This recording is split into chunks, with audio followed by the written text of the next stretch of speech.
श्री शिवाय नमस्तुभयम। दोस्तों, आप सभी लोग जानते हैं कि 27 जून 2024 यानी कि आषाढ़ गुरुवार के दिन षष्ठी तिथि आ रहा है। दोस्तों, इसी दिन किया जाने वाला पंडित जी द्वारा बताया गया 2 लोटा जल वाला उपाय आप लोगों को जरूर करना चाहिए, क्योंकि दोस्तों यह एक ऐसा उपाय है जो कि इस उपाय को करने के बाद दोस्तों आपको पूरे कोई और उपाय को करने की जरूरत नहीं है, क्योंकि सबसे बड़ा और सबसे नया यह उपाय पंडित जी ने अपनी अभी की सीहोर की कथा में ही बताया है। मैं जिस उपाय को आज हम आपको बहुत अच्छे से समझाने वाले हैं, इस वीडियो को देखने के बाद इस उपाय को समझने के लिए आपको कोई और वीडियो को देखने की जरूरत नहीं पड़ेगी। तो चलिए दोस्तों, उपाय को शुरू करते हैं। देखिए, यह दिन इतना खास होता है, इतना महत्वपूर्ण होता है। देखा है कभी कभी बड़े बड़े पूजा पाठ अनुष्ठान से जो मनोकामना पूर्ण नहीं होते, आषाढ़ गुरुवार यानी कि षष्ठी तिथि के दिन एक छोटे से उपाय करने से ही आपकी मनोकामना पूर्ण हो जाती है। और बहुत सारे लोगों ने इस उपाय को किया भी है और उनको इस उपाय को करने का फल भी जरूर मिला।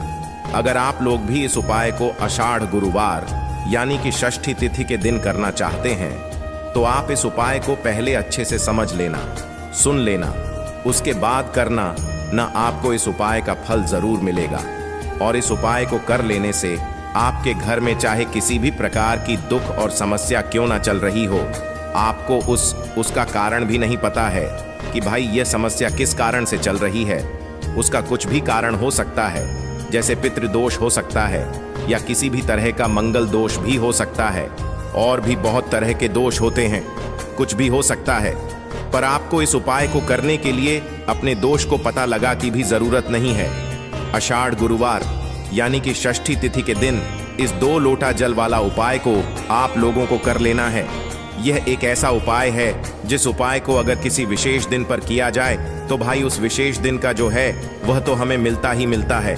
पर हमने उस दिन पर इस 2 लोटा जल वाला उपाय को किया है तो हमें उससे भी बड़ा फल मिलता है, और फल बहुत जल्दी मिलता है, क्योंकि आप इस उपाय को बहुत ही बड़े और विशेष दिन पर कर रहे हो। क्योंकि आषाढ़ गुरुवार यानी कि षष्ठी तिथि के दिन बहुत ही ज्यादा बड़ा होता है।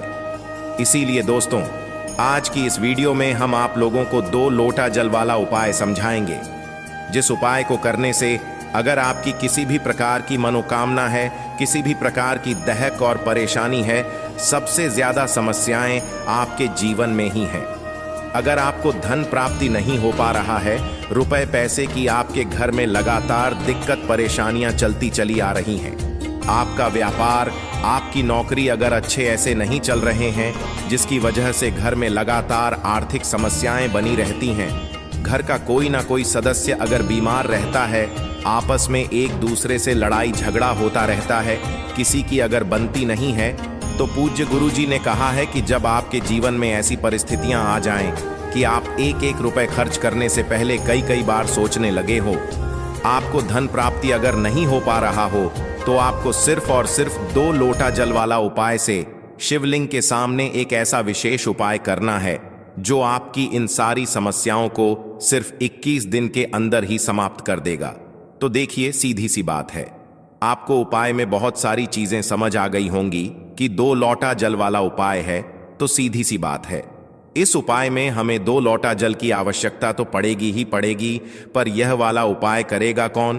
तो देखो, इस उपाय को घर में से सिर्फ एक सदस्य भी करेगा तो भाई पूरे घर परिवार को इस उपाय को करने का फल मिलेगा। जरूरी नहीं है सभी लोग इस उपाय को करें, सभी लोग अलग अलग 1 लोटा जल लेकर जा सकते हैं, पर घर का विशेष रूप से कोई एक सदस्य 2 लोटा जल जरूर लेकर जाए। अब आप कहोगे कि भाई हमारे पास तो 2 लोटा है ही नहीं, हम कैसे लेकर जाएं? तो देखो, यहां पर भी टेंशन लेने वाली बात बिल्कुल भी नहीं है। अगर आप लोगों के पास 2 लोटा नहीं भी है तो आपके पास 1 लोटा तो होगा ही होगा, क्योंकि आप प्रतिदिन शिव जी के मंदिर जाते हो और 1 लोटा जल शिव जी पर चढ़ाते हो। तो भाई अपना 1 ही लोटा लेना और साथ में एक कोई दूसरा पात्र लेना। क्या लेना? एक कोई दूसरा पात्र लेना। जैसे 1 लोटा आपने ले लिया, 1 कटोरी ले लो, एक कोई छोटा सा पात्र ले लो, है ना। और दोस्तों, ये जो आप 2 लोटा जल लेकर जाओगे, इन्हें लेकर कैसे जाओगे, ये भी एक बहुत बड़ा प्रश्न है। पर उससे पहले आप ये जान लेना कि आपको जो जल लेकर जाना है वो 2 पात्रों में ही लेकर जाना है, क्योंकि एक तो आपका लोटा हो जाएगा, एक लोटा तो आपके पास जरूर होगा ही होगा। अगर आपके पास 2 लोटा है तो भाई दोनों लोटों के अंदर जल भर कर लेकर जाना। पर किसी के पास अगर एक लोटा नहीं है तो भाई वो अपने एक लोटे जल के मतलब एक लोटे के अंदर तो जल डाले ही डाले, उसके साथ में जो एक और कोई सा भी पात्र ले ले, एक कटोरी ले ले या एक कोई सा भी पात्र ले जो इसमें अच्छा खासा जल बन जाए, है ना। तो इस तरीके से 2 पात्रों के अंदर आपको जल यहाँ पर भरना है। गुरुवार के दिनों में प्रतिदिन, है ना, प्रतिदिन आप लोगों को जो है ये जल शिव जी पर चढ़ाकर जरूर आना है। चढ़ाने का भी एक नियम है जो कि हम आपको बताते हैं, इसलिए आप सिर्फ ये मत समझना कि हमने 2 लोटा जल भरा और शिव जी पर जाकर चढ़ा दिया। आपको 2 लोटा जल भी कुछ नियम से चढ़ाना है, तो 2 पात्रों में आपने जल भरा। अब ये जो 2 पात्रों का जल है इसको आप घर से कैसे लेकर निकलोगे, तो देखो यहाँ पर सबसे पहले हम बता दें, ये जो 2 लोटा जल आप लोग लोगे ये सीधी सी बात है, आप अपने घर के परिंडे से लोगे। परिंडे से नहीं ले रहे हो तो शुद्ध जल जहां से भी आप लोग ले रहे हो वहां से ले लेना, पर कोशिश करना कि आप अपने घर से ही वो जल लेकर जाओ, है ना। और परिंडे से लोगे तो ज्यादा अच्छा है। जहां से आप पीने का पानी लेते हो तो आपको क्या करना है, अपने 2 पात्रों के अंदर जल भर कर रख लेना है ना। चाहे एक लोटा हो, एक कटोरी हो, चाहे दोनों लोटे हो, उसमें कोई भी दिक्कत वाली बात नहीं है। अब 2 पात्र हमारे पास हैं, तो क्या हम इन दोनों पात्रों को अलग अलग हाथों में पकड़ कर लेकर जाएंगे, या हमारे साथ कोई जा रहा है तो एक लोटा हम पकड़ लेंगे, एक लोटा एक पात्र उसको पकड़ा देंगे? नहीं, ऐसा नहीं करना है भाई। घर में से अगर कोई एक सदस्य इस 2 लोटे जल वाले उपाय को कर रहा है तो भाई वो व्यक्ति क्या करेगा, ये बात ध्यान से सुन लो कि देखो 2 लोटा जल वाला उपाय जब आप कर रहे हो तो भाई ये 2 लोटा जल या 2 पात्रों का जल आपको अकेले को अपने साथ में लेकर जाना है। अब आप कहोगे हम एक एक हाथ में पकड़ लेंगे, लेकर चले जाएंगे, तो एक एक हाथ में पकड़कर नहीं लेकर जाना है। क्या करना है कि अपने एक ही हाथ में इन दोनों पात्रों को रखना है। अब आप कहोगे कि ये कैसे हो सकता है, तो देखो ये ऐसे हो सकता है। एक लोटा तो आपके पास होगा ही होगा, तो एक लोटे को सबसे पहले अपने सीधे हाथ की हथेली में पकड़ लो, उल्टे हाथ में आपको जल नहीं पकड़ना है ना। तो एक लोटा जल आप पहले सीधे हाथ की हथेली में पकड़ लो। एक लोटा जल के ऊपर जो भी आपने पात्र लिया हो या दूसरा लोटा लिया हो, चाहे कटोरी ली हो, तो जो दूसरा लोटा जल है वो आप अपने इस लोटे के ऊपर रख लो, या आपने कटोरी में जल भरा हुआ है तो अपनी वह कटोरी उसी लोटे के ऊपर रख लो। समझ गए आप लोग। इससे होगा क्या कि जो आपके 2 पात्रों के जल हैं वो एक के ऊपर एक रखा जाएंगे और आसानी से मतलब आप उपाय को कर सकते हो। और इसी तरीके से आपको इस जल को लेकर जाना है। ऐसा नहीं करना है कि आपने दोनों हाथों में एक पात्र पकड़ा और आप लोग लेकर चले गए, है ना। तो एक के ऊपर एक पात्र आप लोगों को यह वाला मतलब लेकर जाना है और इस उपाय को करना है। और ना ही ऐसा करना कि एक पात्र आपने किसी और को पकड़ा दिया और एक आप लेकर जा रहे हो, तो फिर उपाय उतना अच्छे से काम नहीं कर पाएगा। तो क्या करना है, आपको एक के ऊपर एक ही मतलब अपने पात्रों को रखना है। लोटा हो तो लोटा रखना है, कटोरी हो तो कटोरी रखना है। तो एक के ऊपर एक रखकर आपको अपने घर से सुबह सुबह निकलना है। शुद्धता का विशेष रूप से ध्यान रखिएगा। बस इस बात का विशेष रूप से आप लोग ध्यान रखना। तो जितना जल्दी सुबह हो सके आप लोग उपाय को करने की कोशिश करना। बाकी 12 बजे तक भी अगर उपाय करोगे तो भी कोई दिक्कत वाली बात नहीं है, क्योंकि गर्मी का समय है। गर्मी के समय मतलब अभी अगर देखा जाए तो 1 बजे तक ही आधा दिन हो जाता है और धूप बहुत ज्यादा बढ़ जाती है, गर्मी बहुत ज्यादा बढ़ जाती है। और आप सभी लोग जानते ही हो कि शिव जी को ऊपर तो पहले से ही बहुत ताप रहता है, क्योंकि उन्होंने जहर का सेवन किया था, है ना। तो इसी वजह से दोस्तों आप 12 बजे भी उनके ऊपर जल चढ़ाने जाओगे ना तो भगवान शिव जी आपसे बहुत प्रसन्न होंगे, क्योंकि उस समय बहुत मतलब गर्मी बढ़ जाती है। और जब आप उस गर्मी में आप भगवान शिव जी पर जल चढ़ाओगे तो निश्चित सी बात है भगवान शिव जी को आराम मिलेगा। और उनको ऊपर जो है आप जब ठंडा जल चढ़ाओगे तो उनको बहुत आनंद महसूस होगा, है ना। तो इस वजह से आप लोगों को जो है ये 2 लोटा जल वाला उपाय करना है। तो क्या करना है, अपने घर से आप लोगों को निकलना है ना, जितना जल्दी सुबह हो सके भाई। ब्रह्म मुहूर्त से लेकर आप लोग 12 बजे के बीच में कभी भी उपाय करना, कोई भी दिक्कत वाली बात नहीं है ना। तो अपने घर से निकलना, आप जो है ये दोनों लोटे जल को लेकर या दोनों पात्रों के जल को लेकर जैसे जैसे हमने आपको बताया वैसे ही आप लोगों को लेकर जाना है। तो अपने घर से निकल जाना और घर से निकलकर कहां पर पहुंच जाना, सीधा अपने ही घर के पास में जो शिव मंदिर है वहां पर पहुंच जाना। अब ये वाला उपाय आप अपने घर के मंदिर में मत करने बैठ जाना। आप अपने घर के मंदिर में जो शिवलिंग है उनको तो स्नान कराते ही कराते हो प्रतिदिन, है ना? तो उनके लिए तो आप प्रतिदिन शिव जी के मतलब स्थान करा सकते हो, पर भगवान शिव जी के मंदिर में जाकर आप लोगों को ये वाला उपाय करना है। अब मंदिर में जाकर उपाय कैसे करोगे वो भी सुन लो। तो देखो यार, उपाय जब आप करने के लिए जाओगे ना, तो हो सके तो भाई अपने साथ में कुछ पूजन सामग्री भी जरूर लेकर जाना। कम से कम एक बेल पत्र, एक शमी पत्र या अबीर गुलाल चंदन जो आपको मिल जाए, है ना? हमारा कहने का मतलब है कि कोई एक चीज आप अपने साथ में पूजन के लिए जरूर लेकर जाना। चाहे एक फूल हो, चाहे सफेद फूल हो, चाहे गेंदा का फूल हो, चाहे गुलाब का फूल हो, चाहे कनेर का फूल हो, है ना? गुरुवार में आप कनेर का फूल भी लेकर जाओगे तो भगवान शिव जी बहुत प्रसन्न होंगे। तो कोई भी एक ऐसी सामग्री जो भगवान शिव जी पर चढ़ती हो वो अपने साथ में जरूर लेकर जाना जब आप इस उपाय को कर रहे हो। इसके अलावा और कुछ भी लेकर नहीं जाना है। और आपको क्या करना है, फिर इसके बाद में अपने ही घर के पास में जो शिव मंदिर है वहां पर लेकर पहुंच जाना है। नंगे पैर बिल्कुल भी नहीं जाना है, आपको चप्पल पहनकर ही जाना है, क्योंकि इस समय बाहर जो जमीन होती है वो बहुत तपती है। तो भाई आप चप्पल पहनकर जाएंगे तो ज्यादा अच्छा होगा। और चप्पलों को कभी भी मंदिर के एकदम बिल्कुल बाहर मत उतारा करो।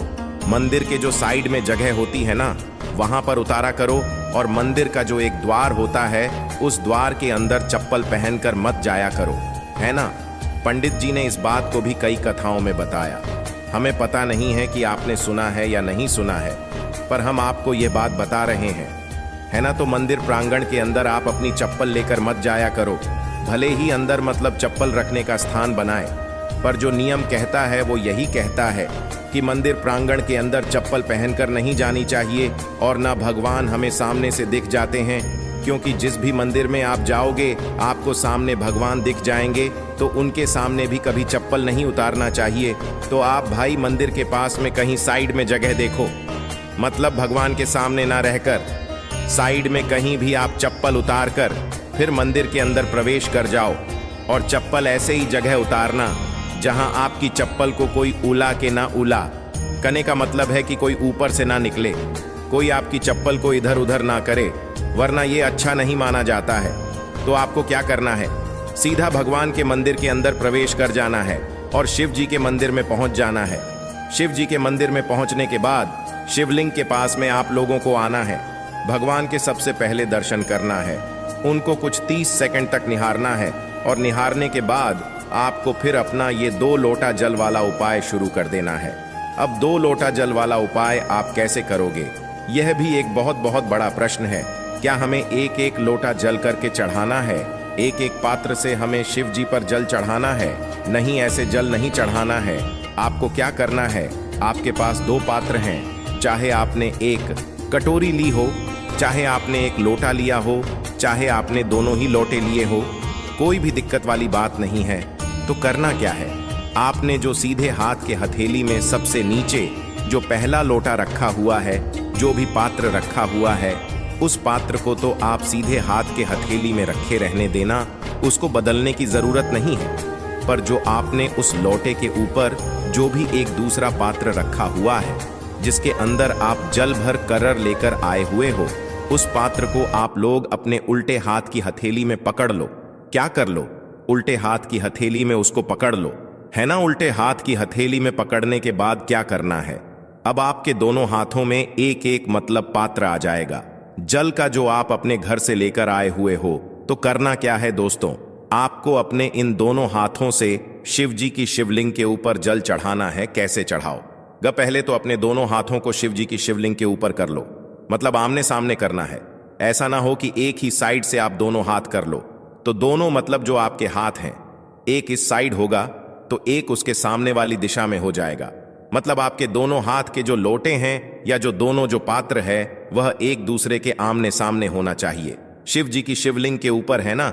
इस बात का ध्यान रखना है, जैसे ही आमने सामने हो जाते हैं आपके दोनों पात्र, आपके हाथ भी आमने सामने हो जाते हैं शिवलिंग के ऊपर, तो फिर आपको अपना ये जो जल है दोनों पात्रों का ये चढ़ाना शुरू करना है शिवलिंग के ऊपर और श्री शिवाय नमोस्तुपज आप मन ही मन करते रहना या मुख से भी बोल सकते हो और मंत्र का जाप करते करते आप अपनी धारा को बनाना और इस धारा को फिर शिव जी की शिवलिंग के ऊपर चढ़ाना और पूरे मन और भाव से आप इस जल को एक धारा से करके चढ़ाना।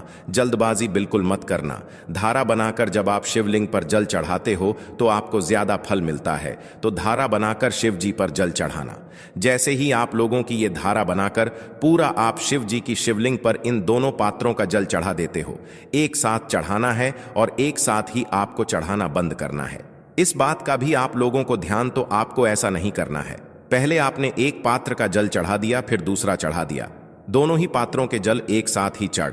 इस बात का भी आप लोग ध्यान रखना और मन ही मन श्री शिवाय मस्तु के भी जाप आप लोग करते रहना। तो दोनों पात्रों का जल आप शिव जी पर जैसे ही चढ़ा दो तो भाई आपके साथ में आप जो भी एक पूजन सामग्री लेकर आए हुए हो, फूल अबीर गुलाल जो भी लेकर आए हुए हो, वो शिव जी के शिवलिंग के ऊपर चढ़ा दो और चढ़ाने के बाद भगवान शिव जी के शिवलिंग के सामने बैठ जाओ। अब दोस्तों, यह उपाय भगवान शिव जी को प्रसन्न करने का है। इस उपाय में आप भगवान से अपनी कोई मनोकामना मत बोलना, कोई दुख और परेशानी मत बोलना। अपने आप ही आपकी मनोकामना पूर्ण होगी, अपने आप ही आपकी दुख और परेशानी मतलब दूर हो जाएगी। क्योंकि आप जब भगवान से मांगोगे तो भगवान आप उतना देंगे जितना आपने मांगा है, पर जब नहीं मांगोगे ना तो इतना कुछ देंगे जितने की आपने कभी कल्पना भी नहीं करी होगी। तो बस दोस्तों, यहाँ पर आपको 2 मिनट भगवान के सामने श्री शिवाय नमस्तुभ्यम का जाप करना है और जाप करने के बाद भगवान को धोख देकर भगवान से प्रार्थना और विनती करके वहां से उठकर सीधा अपने घर पर वापस आ जाना है। यहाँ पर इस गुरुवार में ये 2 लोटे जल वाला उपाय पूरा हो जाता है। दोस्तों, यह वाला उपाय आपको 25 मई से लेकर 3 जून तक प्रतिदिन करना है। ऐसा नहीं सिर्फ एक दिन आपने कर लिया, प्रतिदिन करोगे तो बहुत अच्छी बात है। बाकी की दोस्तों आपकी मर्जी है कि आप इन गुरुवार के दिनों में कब कब ये वाला उपाय कर रहे हो। हमारे ख्याल से तो आपको प्रतिदिन ये वाला उपाय करना चाहिए, क्योंकि गुरुवार में बहुत ज्यादा गर्मी बढ़ जाती है, ताप बढ़ जाता है, हमें तो गर्मी लगती ही लगती है। तो क्यों ना भगवान शिव जी के लिए भी हम कुछ करें। इन 9 तबा में तो बस आप लोग यही कर सकते हो। इसके अलावा दोस्तों, आपके मन में कोई भी प्रश्न आता है तो उसे आप हमसे कमेंट करके पूछ सकते हैं। ओम नमः शिवाय, जय बाबा श्री शिवाय। दोस्तों, अगर आपको वीडियो पसंद आई है तो वीडियो को लाइक करके हमारे YouTube channel Bageshwar Dham tips 2.0 को सब्सक्राइब कर दो और कमेंट बॉक्स में जय बागेश्वर धाम लिख दो।